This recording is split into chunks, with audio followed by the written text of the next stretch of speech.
There weren't very many significant changes to episode 2.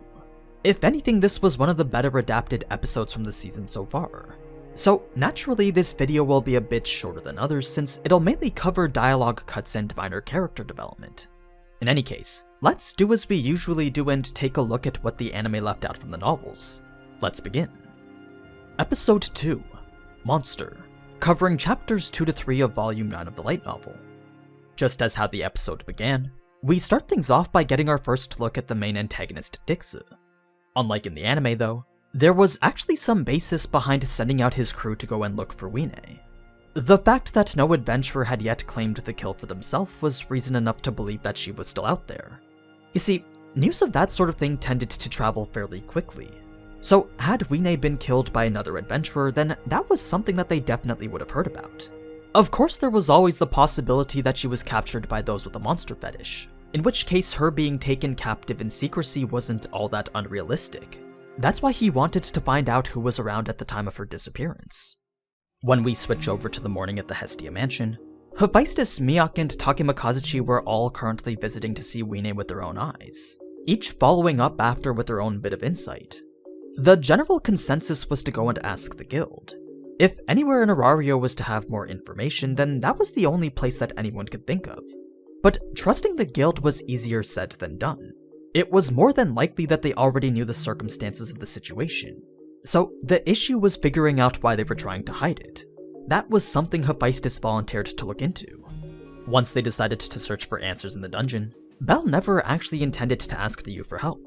He was only stopping by the tavern so he could pick up lunch from Siru. It was only after they arrived that Lily forced him to ask her for help, the majority of which was very similar to the novels.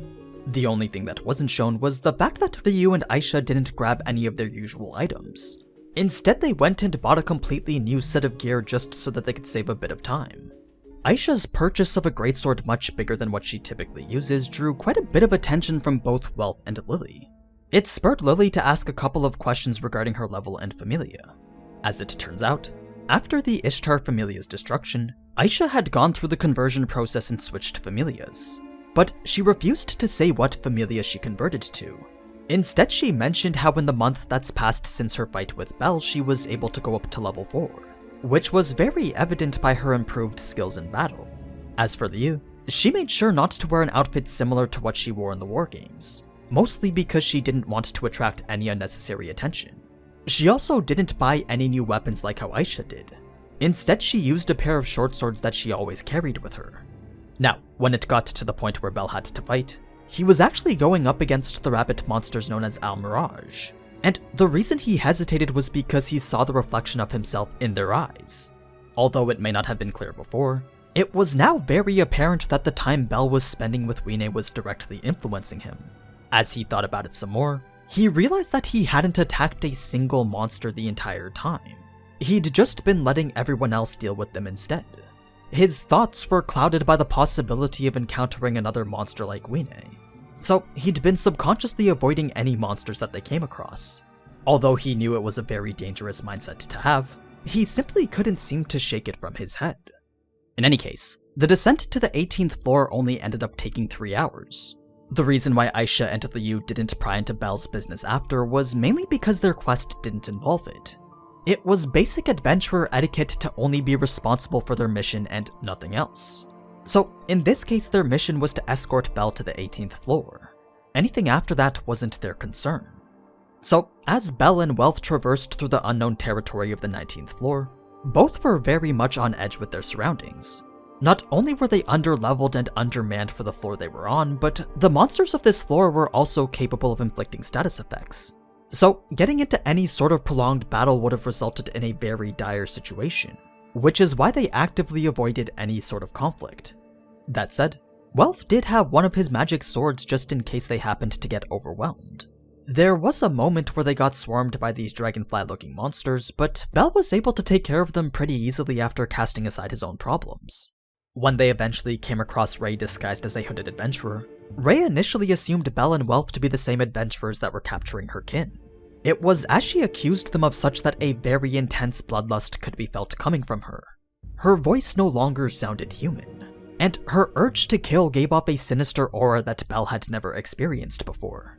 It was only after she realized that they were potential allies that she decided to tone back her hostile demeanor, leading to the rest of the conversation like how we saw in the anime.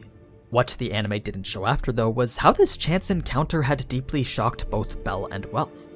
It was such an unexpected experience that neither Belle nor Wealth could focus on gathering any information anymore. That's why they decided to return back to the surface. Now, when Belle had his run-in with Ikelos, he initially believed this strange god to be another one of the many that were trying to recruit him to their familia. You see, it wasn't uncommon for Belle to be approached by other deities while walking around Arario, especially after having leveled up so much. So Belle felt that this was just another one of those times. Of course, that feeling quickly changed when the topic of Wiene came up. As we saw though, luckily Hermes was able to intervene. And it was in the conversation that came after that we got a bit more context behind his overall investigation. The first suspicious thing he found was an empty home.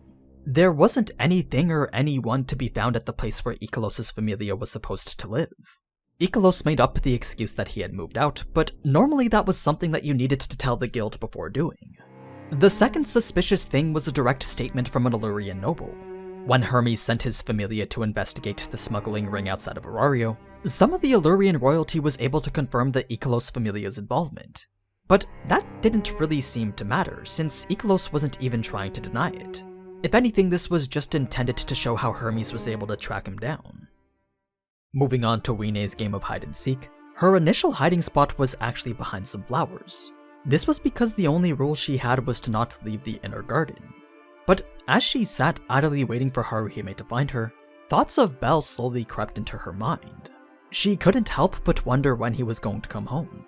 Sure, Haruhime had been by her side the entire day, but without Belle, things just felt lonely. I mean, he was, after all, her shining beacon of hope.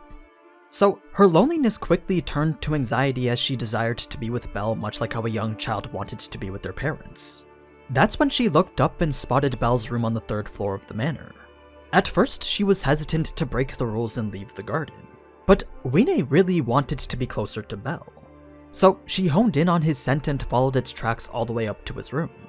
As we saw, this was around the same time that Lily and Wealth returned from the dungeon.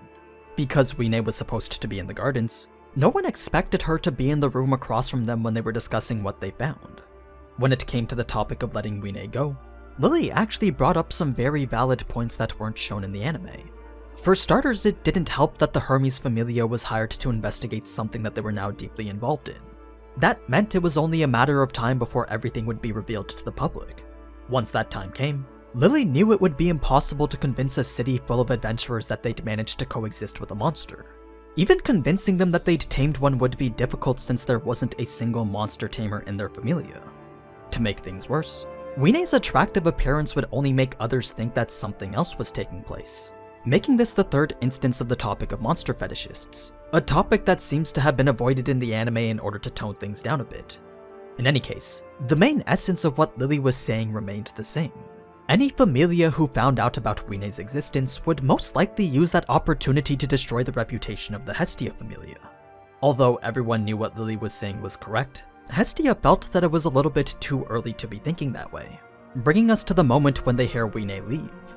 Because Mikoto was the first to notice, she immediately tried to use one of her skills to locate her. This was one of her innate abilities that worked similar to a radar. It allowed her to detect enemies or familia members within a certain range. But because she was thrown into such a stressful situation, the nerves she was feeling at the time were affecting her ability to use it, making her unable to properly locate Wiene. When Belle finally arrived home to find out what happened, it wasn't just Hestia waiting for him, but instead the entire familia. Haruhime was in tears as she apologized for letting Wiene out of her sight.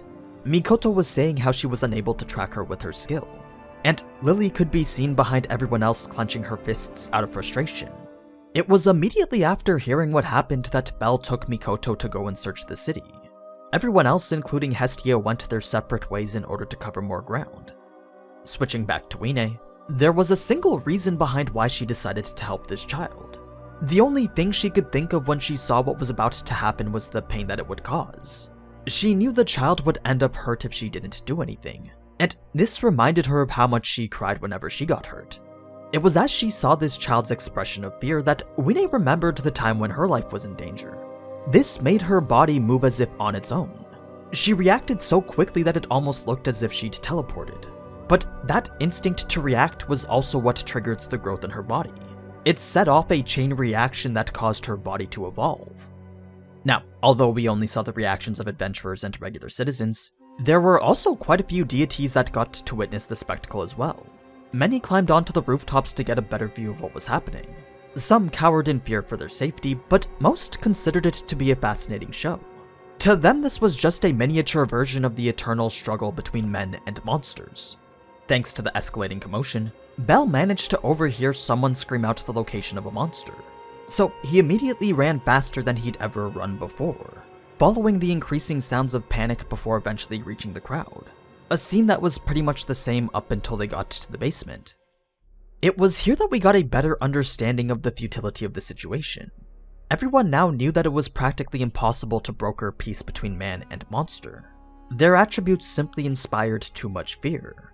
I mean, there was after all a time when the people of the surface found themselves helpless to resist the invasions of the monsters. So this deeply rooted hatred was one that went all the way back to before Aurario even existed.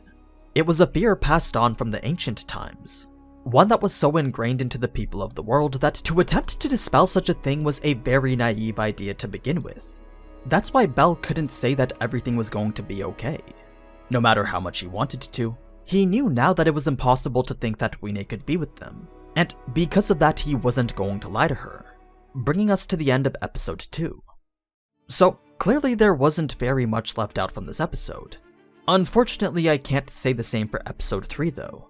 And since I'm trying to catch up to where the anime is, episode 3 and 4 will have to be combined together. So be sure to keep an eye out for that one and a new lore video sometime next week. But anyway, as always, thank you so much for watching, and if you enjoyed this type of anime content, then you already know what to do. So, until next time, ciao!